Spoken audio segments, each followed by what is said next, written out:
Hello, j'espère que vous allez bien. On se retrouve aujourd'hui pour la dernière partie de ma série de vidéos sur mes sagas en cours. Donc je tourne cette vidéo, ça fait déjà 3 semaines qu'on est en confinement, donc j'espère que tout se passe bien pour vous, que vous allez bien, que vous vous protégez bien, etc. Voilà, je souhaite tout le courage du monde à tout le monde, voilà, en ces temps difficiles. Donc moi je vais commencer tout de suite à vous présenter mes sagas en cours, donc je me décale un petit peu. Et donc le premier livre que je vais vous présenter, il s'agit du tome 4 de Miss Peregrine et les enfants particuliers de Ramson Grigg, publié chez Bayard, qui est sorti l'année dernière.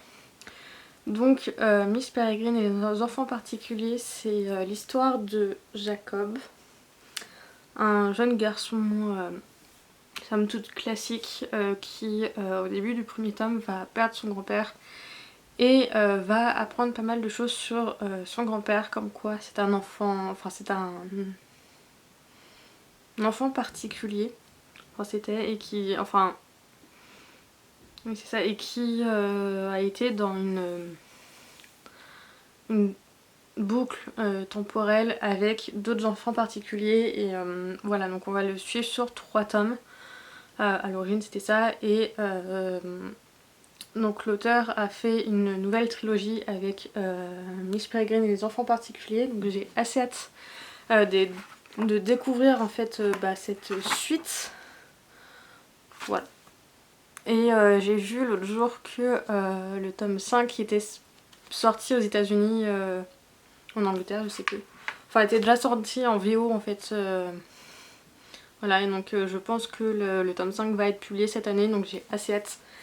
Et je vais suivre ça de près pour acheter le tome 5 à sa sortie. Livre suivant que je vais vous présenter, je suis très contente de l'avoir dans ma pile à lire, mais je repousse le moment en fait de le commencer. Il s'agit du tome 3 de la saga Outlander de Diana Gabaldon, publié chez J'ai lu. Donc je suis une grande fan de cette série là, donc d'abord sur Netflix, là je suis d'ailleurs en train de regarder la dernière saison qui est en train de sortir sur Netflix. Et donc j'ai commencé la série et j'en suis très contente, donc là j'en suis au 3e tome. Et en gros quand j'ai su que la dernière saison allait sortir sur Netflix, je me suis dit que j'allais attendre de la regarder avant de commencer ce livre là pour pas trop me mélanger, parce que comme j'en suis pas au même moment en fait entre la série Netflix et la série livre, j'avais un peu peur de me mélanger un peu trop les pinceaux en fait si je lisais le livre en même temps que regarder la série. Voilà. Donc je vais attendre un petit peu que la dernière saison sorte sur Netflix pour commencer ce livre là. Et donc pour l'histoire, c'est l'histoire de Claire Beauchamp-Randall, qui donc est une infirmière de guerre pendant la Seconde Guerre mondiale en Angleterre. Et donc à la fin de la guerre, elle va partir en voyage de noces avec son mari, je sais plus comment il s'appelle, mais son nom de famille c'est Randall. Donc ils vont partir en Écosse et là elle va traverser des minières et se retrouver au 18e, ouais c'est ça, au 18e siècle. Et voilà, elle va vivre des aventures assez extraordinaires là-bas et elle va rencontrer donc Jamie Fraser qui va devenir son mari, et voilà, elle va vivre d'extraordinaires aventures et c'est génial, et ça mêle l'historique, le fantastique, des histoires d'amour, des histoires de clans, plein de choses, et c'est juste trop bien et je suis fan de cette série là. Donc voilà, j'ai assez hâte de lire ce petit bébé parce qu'il est assez imposant, c'est l'un des plus gros livres de ma pile à lire. Il fait 1013 pages. Voilà, ça va être assez fun à lire. Troisième livre que je vais vous présenter, il s'agit du tome 2 de la Résistance. Non. De Gemma Malay, publié chez Helium. Donc c'est une série dystopique, il y a 3 tomes. Que j'avais commencé il y a très longtemps. En fait c'est l'une des premières séries dystopiques que j'avais lues, en fait en tout cas le premier tome que j'avais lu donc il y a presque 10 ans, parce qu'il me semble que j'avais acheté le premier tome la première fois où j'étais allée au salon du livre de Paris. donc en 2010. Et j'avais lu ce deuxième tome là quelques années après en fait, je l'avais emprunté à la bibliothèque de ma ville. Mais je m'en étais arrêtée là et j'avais pas forcément continué parce que j'avais pas pensé à acheter la suite. Mais du coup là je me suis décidée à reprendre la série et la terminer. Malheureusement le troisième tome est indisponible. Donc pour l'instant je vais me contenter de ce deuxième tome là et soit j'irai l'emprunter à la bibliothèque, le troisième tome s'ils l'ont toujours. Sinon je vais attendre qu'ils le ressortent en espérant qu'ils le ressortent. Sinon j'essayerai de le trouver d'occasion. Donc c'est une série, on est dans un siècle à peu près en Angleterre. La mort n'existe plus et en gros les gens ont le droit à un seul enfant et encore. Et en fait les gens qui décident d'avoir des enfants doivent renoncer à leur immortalité et ils sont un peu bannis de la société. Et donc il y a un institut qui regroupe comme ça tous les enfants qui sont nés et qui sont donc des impuretés entre guillemets. Et donc on va suivre au début du premier tome une de ces petites filles qui s'appelle Anna et qui va rencontrer en fait un jeune homme qui va venir un peu la sortir de là, etc. Qui va être Peter. Et donc dans ce second tome là on va suivre Peter et en fait ils vont un peu mener la résistance en fait face à tout ça. Et j'avais vraiment beaucoup aimé le premier tome et je me souviens que quand j'avais lu ce tome là j'avais bien aimé aussi cette suite. Donc après je me souviens plus exactement en fait du premier tome, je vous avoue que j'ai des idées assez vagues. Mais du coup je pense que je vais relire le premier tome avant de reprendre cette lecture là parce que du coup voilà je m'en souviens plus trop. Là je me rends compte en vous faisant le résumé que je me souviens de pas grand chose en fait. Mais c'était une très bonne lecture je me souviens, donc voilà. Quatrième livre que je vais vous présenter, il s'agit d'un roman contemporain. Il s'agit du tome 2 de Fun Play de Morgane Bicay, publié chez Michel Lafon. Donc pareil, c'est une série contemporaine, il me semble qu'il y a 2 tomes. Donc c'est une histoire d'amour somme toute classique. Sur Alyssa et qui va en fait rencontrer quelqu'un qui va commencer à lui envoyer des SMS, un inconnu, et qui a priori est quelqu'un de son lycée. Et donc dans le premier tome voilà, il va y avoir une histoire d'amour qui va se créer comme ça avec un inconnu. Et donc il me semble qu'à la fin du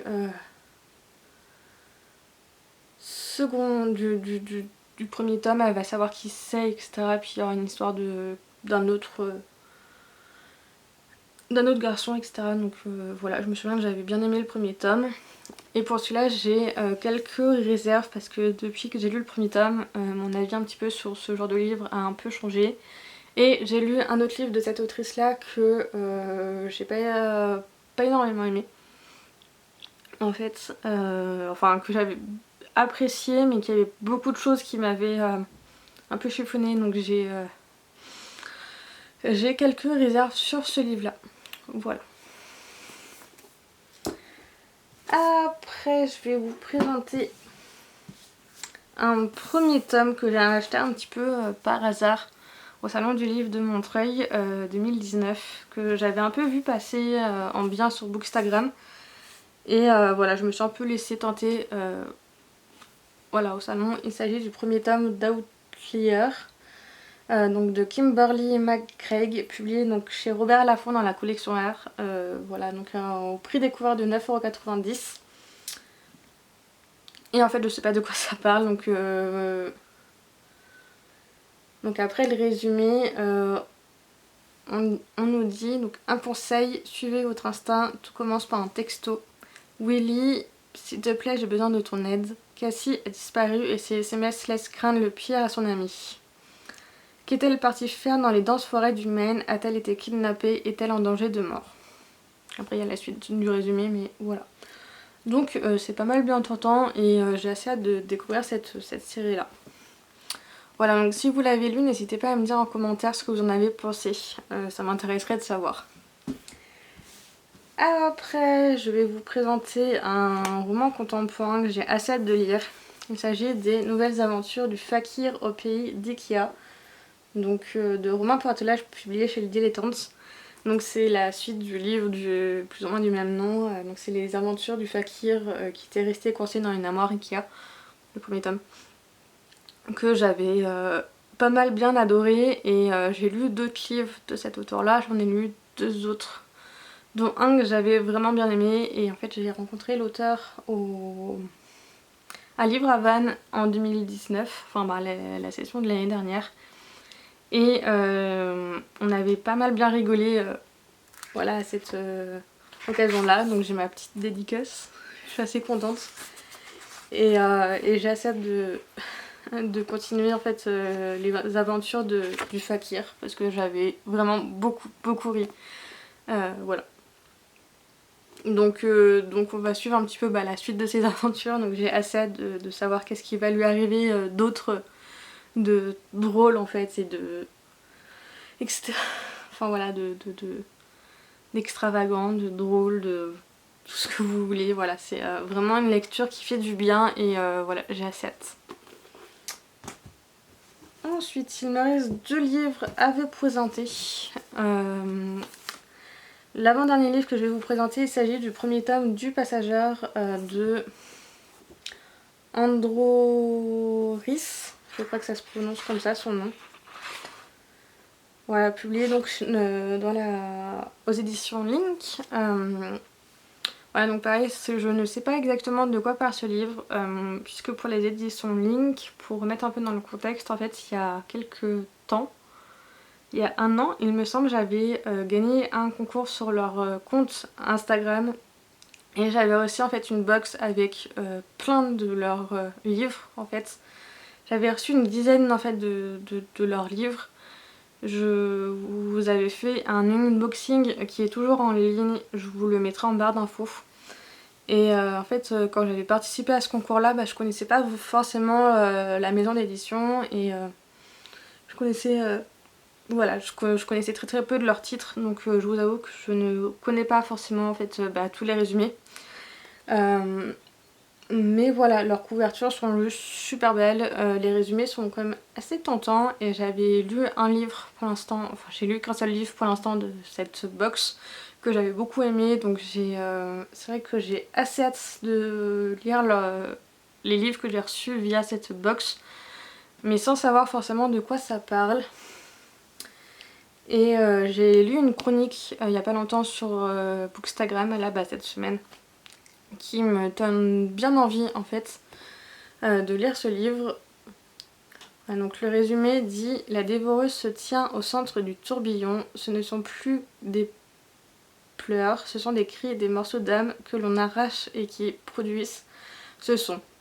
Dressée au milieu des ombres, la silhouette est un spasme de lumière qui se contorsionne dans le courant comme si on le torturait. Je lutte comme une forcenée pour l'atteindre et soudain je crève la bulle. Au centre du cyclone, le courant se meurt et disparaît pour rugir à l'extérieur de nous. Voilà, donc c'est assez mystérieux, donc ça donne assez bien envie. Voilà, donc je sais pas quand est-ce que je vais le lire, mais il me tente quand même pas mal bien. Voilà. Et donc le dernier livre que je vais vous présenter, il s'agit du Trône de cendre de Jessica Pierce, publié chez Rivka. Voilà, que j'avais reçu en fait dans ma box de 1001 livres, il me semble. Et c'est ça, 1001 livres box, leur dernière édition. Voilà, donc c'est un livre qui a fait pas mal de bruit en fait suite à cette box là, notamment par rapport à l'héroïne qui est blanche sur la couverture alors que apparemment c'est une héroïne noire dans le livre. Donc c'est vrai que je ne comprends pas trop en fait ce choix de couverture. Et c'est vrai que du coup je suis un peu déçue de ce choix là, mais bon après c'est pas à moi de décider de ça, donc voilà. Et donc livre me tente quand même pas mal parce que c'est un livre de science-fiction et d'avion spatial, etc., etc. Donc il m'a l'air quand même relativement bien et j'ai assez hâte de découvrir en fait cette histoire-là. Et ce que j'aime bien aussi, c'est que c'est un hardback. Ça, j'aime bien les livres comme ça. Voilà, donc c'est fini pour cette série de vidéos sur mes sagas en cours. J'espère que ça vous a plu. Je pense en faire un article de blog, enfin plusieurs articles de blog où je remettrai un petit peu toutes les couvertures et tout ça si ça vous intéresse en fait, voilà, pour que vous voyez. Donc j'espère que ça vous a plu, n'hésitez pas à mettre un petit like et un petit commentaire pour me dire si ça vous a plu. N'hésitez pas à vous abonner aussi pour ne manquer plus aucune de mes prochaines vidéos. Et rejoignez-moi sur Facebook, Instagram et Twitter pour me suivre au quotidien, donc sous le nom de Mathilde Littéraire.